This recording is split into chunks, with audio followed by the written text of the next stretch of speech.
Hello everyone, welcome back to channel.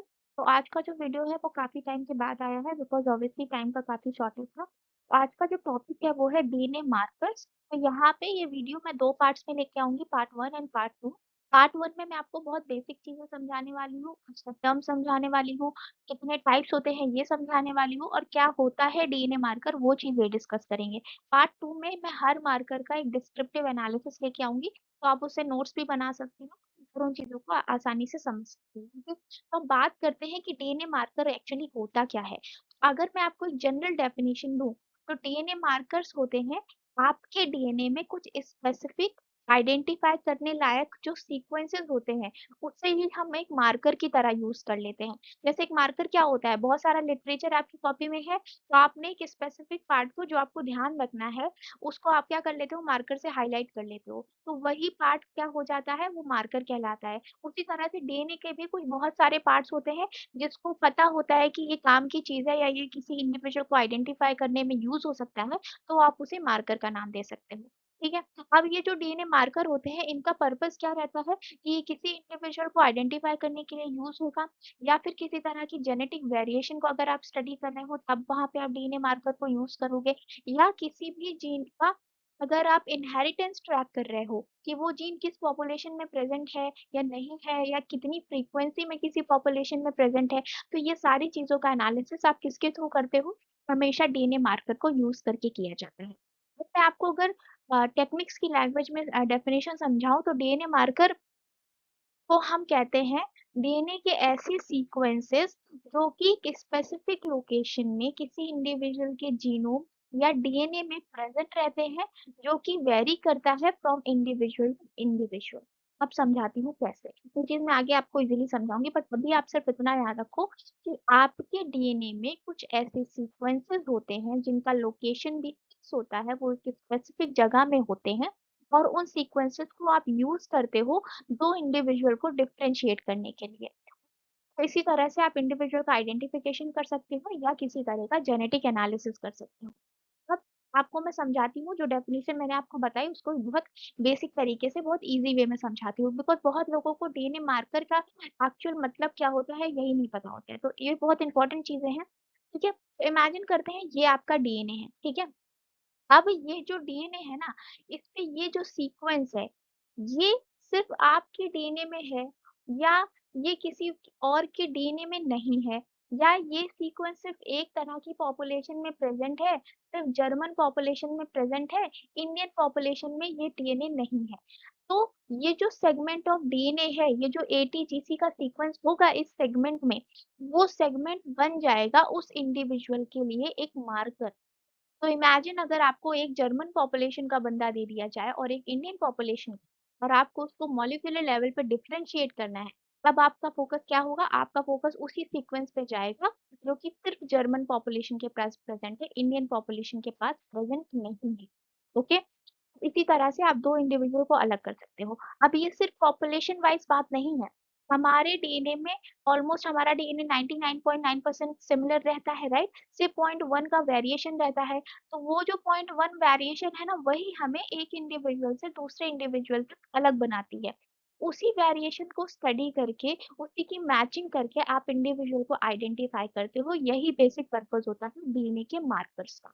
अब हर population के पास कुछ ना कुछ ऐसे स्पेसिफिक टारगेट सीक्वेंसेस होते हैं, कुछ ना कुछ ऐसे स्पेसिफिक जीन्स होते हैं, जो कि सिर्फ़ उस पॉपुलेशन में पाए जाते हैं, अनलेस एंड अनटिल उस किसी दूसरी पॉपुलेशन में उसका म्यूटेशन ना हुआ हो। वही सीक्वेंसेस को आप एज़ अ मार्कर यूज़ करोगे किसी स्पेसिफिक पॉपुलेशन को या किसी स्पेसिफिक इंडिविजुअल को आइडेंटिफाई करने के लिए। ठीक है? आई होप चीज़ें क्लियर हो गई। बात करते हैं कि डीएनए मार्कर के टाइप्स कौन-कौन से होते हैं। तो डीएनए के अम्ब्रेला टर्म्स में अगर मार्कर की बात करें तो इतने टाइप्स के मार्कर होते हैं। कौन-कौन से? बायोकेमिकल मार्कर, मतलब आप बायोलॉजी और केमिकल के बेसिस पर कुछ ऐसे सर्टेन मार्कर्स तैयार करते हो जिससे आप इंडिविजुअल को आइडेंटिफाई कर सकते हो। मार्फोलॉजिकल मार्कर्स में कौन-कौन से मार्कर आते हैं? ऐसे मार्कर्स आएँगे जो कि किसी इंडिविजुअल की मॉर्फोलॉजी को डिसाइड कर रहे हैं। जैसे अगर आप एक यूरोपियन पॉपुलेशन के इंडिविजुअल को लेते हो, उसी जगह आप एक इंडियन पॉपुलेशन के इंडिविजुअल को लेते हो, तो उनकी मॉर्फोलॉजी में बहुत हद तक अंतर होता है। उनका आई कलर, उनका हेयर कलर, उनका स्किन कलर, उनके हाथ-पैरों की बनावट, तो ये सारी चीज़ों के पीछे स्पेसिफिक डीएनए सीक्वेंसेस काम करते हैं, स्पेसिफिक जीन्स काम करते हैं, तो उन्हीं को आप एज़ अ मार्कर यूज़ करोगे और उन दोनों को डिफरेंशिएट कर सकते हो। उसके बाद आप ऐसे मार्कर आ जाते हैं जिन्हें हम कहते हैं साइटोलॉजिकल मार्कर। तो ये साइटोलॉजिकल मार्कर ऐसे मार्कर्स होते हैं जो कि सेल की साइटोलॉजी के बेसिस पे आप उसका एनालिसिस करते हो। इसके बाद मॉलिक्यूलर मार्कर आ जाते हैं जो कि मॉलिक्यूलर लेवल पे फंक्शन करते हैं। एपिजेनेटिक मार्कर आते हैं। एपिजेनेटिक पे मैंने एक वीडियो बना के रखा है, आप उसको ज़रूर देख लेना, तो आपको क्लियर हो जाएगा कि एपिजेनेटिक मार्कर क्या होते हैं। इसमें कुछ स्पेसिफिक नहीं होता, कुछ स्पेसिफिक जीन का एनालिसिस करते हैं। इसके थ्रू इंडिविजुअल का फिजिकल फीचर आप आइडेंटिफाई कर लेते हो, या इंटरनल उसके जो भी मॉर्फोलॉजी है वो चीज़ें आप आइडेंटिफाई कर सकते हो। ठीक है? आप कभी भी आप मार्कर मार्कर पढ़ोगे ना तो हमेशा आपको एक टर्म सुनने को आएगा, मॉर्फिज्म, पॉलीमॉर्फिज्म। पॉलीमॉर्फिज्म समझने के लिए आपको मोनोमॉर्फिज्म ज़रूर पता होना चाहिए। तो मोनोमॉर्फिज्म क्या होता है कि डीएनए का ऐसा सेक्शन जहाँ पे न्यूक्लियोटाइड के जो सीक्वेंसेस होते हैं ना वो हर पॉपुलेशन में सेम होते हैं। हम सबको पता है हमारा डीएनए 99.9% सिमिलर है, तो इसका मतलब 99.9% जो पॉपुलेशन है ना वो मोनोमॉर्फिज्म के बेसिस पे काम कर रही है, जिसकी वजह से हम सबके पास 2 आँखें हैं, 2 हाथ है, 1 नाक है, 1 मुँह है, 2 कान है, तो ये सब चीज़ें मोनोमॉर्फिज्म में आ जाती हैं। जब हम पॉलीमॉर्फिज्म की बात करते हैं, तो डीएनए के ऐसे सेक्शन जो कि एटलीस्ट 2 कॉमन न्यूक्लियोटाइड रखते हैं इन द पॉपुलेशन, मतलब मोनोमॉर्फिज्म में सब कुछ सेम होगा। पॉलीमॉर्फिज्म में क्या होगा कि वेरी करेंगी चीज़ें, मतलब एक सीक्वेंस जो हो सकता है कि दूसरे इंडिविजुअल में 3 बार रिपीट हुआ हो, लेकिन पहले वाले इंडिविजुअल में 4 बार रिपीट हुआ हो। तो आपको पता चल जाएगा कि अगर ये डीएनए आपको मिला है, इसमें ये इंडिविजुअल का सीक्वेंस 4 बार रिपीट हो रहा है और इसके में 2 बार रिपीट हो रहा है, तो इसका मतलब ये दोनों अलग-अलग हैं, या ए इंडिविजुअल ही है जिसके डीएनए में 4 बार ये सीक्वेंस रिपीट हुआ है। इसको हम बोलते हैं पॉलीमॉर्फिज्म। मतलब मेरे डीएनए में कुछ ऐसे सेगमेंट्स होंगे जो कि सिर्फ 4 बार रिपीट हुए होंगे, और वही रिपीट्स आपके डीएनए में 2 या 3 बार रिपीट्स हो सकते हैं, ठीक है? तो उस रिपिटिशन के नंबर के बेसिस पे आप जब इंडिविजुअल को फाइंड आउट करते हो तो उसे हम क्या कहते हैं? पॉलीमॉर्फिज्म कहते हैं।